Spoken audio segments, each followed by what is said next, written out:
স্বাগত জানাচ্ছি সবাইকে। Welcome to my kitchen. ঘরে চাল কুমড়ো পড়ে আছে, অথচ এ দিয়ে কি তৈরি করব সেটি ঠিক বুঝে উঠতে পারছি না। এমন যদি মনে হয় তাহলে বলবো আজকের রেসিপিটি অবশ্যই একবার ট্রাই করে দেখতে পারো। এটি এতটাই সুস্বাদু হয় যে চাল কুমড়ো দেখলেই যারা মুখ ঘোরায় তারাও এই রেসিপিটি একবার ট্রাই করলে বারবার চেয়ে খাবে। গরম ভাতের সাথে পাতে পড়লে থালা ফাঁকা হতে সময় লাগবে না। আসুন তাহলে চটপট একটু রেসিপিটা দেখে নিই। একটি কচি চাল কুমড়ো আমি প্রথমেই এখানে নিয়ে নিয়েছি। আর দ্বিতীয় ইনগ্রেডিয়েন্টস যেটি দরকার পড়বে সেটি হচ্ছে নারকোল। এখানে একটি নারকোলের অর্ধেক মালাই আমি নিয়েছি। যদি দুটো চাল কুমড়ো নিতাম তাহলে গোটা নারকোলটাই প্রয়োজন পড়তো। এবার ধীরে ধীরে চাল কুমড়োটিকে আমি কেটে নেব। প্রথমে এর খোসা ছাড়িয়ে নিচ্ছি। ছোট ছোট টুকরো করে কেটে নিলাম, তাতে খোসাটা ছাড়াতে সুবিধে হবে। বর্ষাকালে এর ফলন খুব ভালো হয় বলে কেউ কেউ এটিকে বর্ষা কুমড়ো বলে থাকে।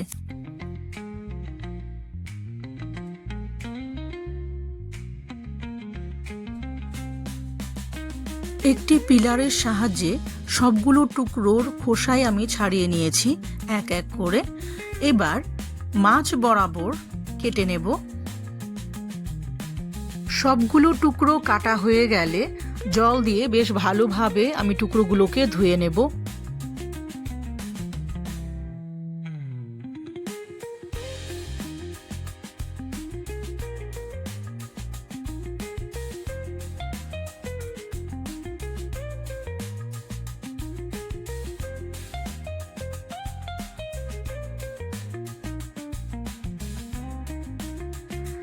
ধোয়া হয়ে গেলে এক এক করে টুকরোগুলোকে জল ঝরিয়ে তুলে নিচ্ছি। এরপর আমি আর টুকরোগুলোকে ধুবো না। এরপর প্রয়োজন পড়বে একটি গ্রেটার, যা মোটামুটি প্রত্যেকের বাড়িতেই থাকে। এর মোটা অংশটি দিয়ে আমি ধীরে ধীরে সবগুলো টুকরোকে ঘষে নেব।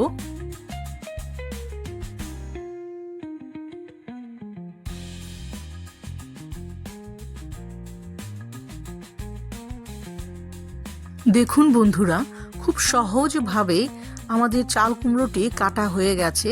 এই পদ্ধতিতে যে কেউই চাল কুমড়ো খুব দ্রুত কেটে নিতে পারবে। এটা রান্নার জন্য রেডি হয়ে গেছে। এবার যে নারকোলটি আমি নিয়েছিলাম সেটিকেও ভালো করে কুড়িয়ে নিয়েছি। এখানে একটি প্যান গরম বসিয়ে নিয়েছি, তাতে 4 টেবিল স্পুন পরিমাণ তেল নিয়ে নিলাম। তেল গরম হলে ছোট 1 চামচের অর্ধেক চামচ কালো জিরে, একটি শুকনো লঙ্কা আর দিয়ে দিলাম 2টো তেজপাতা। এবার হালকা ফ্রাই করে নেব।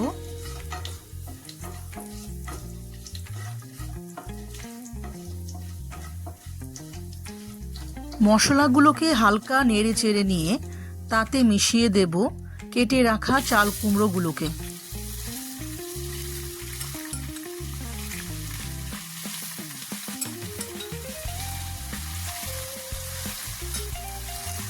এবার ধীরে ধীরে মশলার সাথে চাল কুমড়োগুলোকে ভাজতে শুরু করব। যতক্ষণ পর্যন্ত না জলটা শুকিয়ে যায় ততক্ষণ ধীরে ধীরে মিডিয়াম ফ্লেমে আমি ভেজে নেব। ছোট 1 চামচ পরিমাণ নুন আর 4টে কাঁচা লঙ্কাও দিয়ে দিলাম।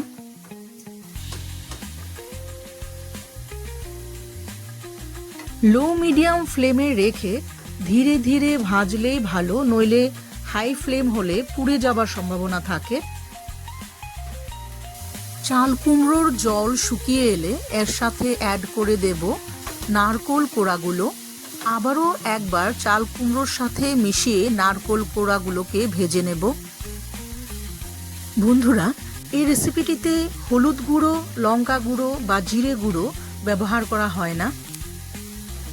ভাজতে ভাজতে একটা মিষ্টি মিষ্টি গন্ধ আসতে শুরু করলে আমরা দিয়ে দেব কাজু বাদাম আর দেব কিশমিশ।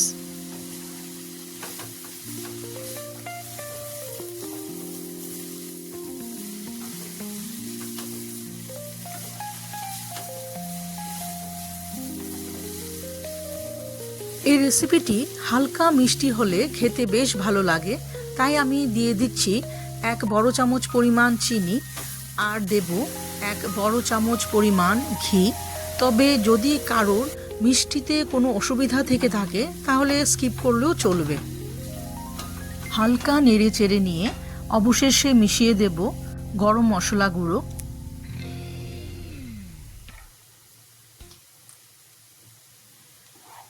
এই পর্যায়ে ফ্লেমটাকে একদম লো করে দিয়ে আরও 3-4 মিনিট ভেজে নেব, তাতে এর টেস্টটা খুব ভালো আসে। তৈরি হয়ে গেল আমাদের নারকোল চাল কুমড়োর ঘন্ট। একটু ঠান্ডা করে নিয়ে আমি ধীরে ধীরে অন্য একটি পাত্রে তুলে নিচ্ছি। বন্ধুরা, সহজ এই রেসিপিটিকে ভালো লেগে থাকলে বাড়িতে তৈরি করবেন আর প্রিয়জনদের সাথে শেয়ার করুন। গরম ভাতের সাথে একবার ট্রাই করে দেখুন, জমে যাবে। নিরামিষ এই রেসিপিটিকে ভোগের সাথেও পরিবেশন করা যেতে পারে। খুব চটপট তৈরি হয়ে যায়, মুখরোচক আর খুবই সুস্বাদু। বন্ধুরা, রেসিপিটি ভালো লেগে থাকলে বাড়িতে তৈরি করুন, প্রিয়জনদের সাথে জমিয়ে উপভোগ করুন। আবারও ফিরবো নতুন কিছু রেসিপি নিয়ে।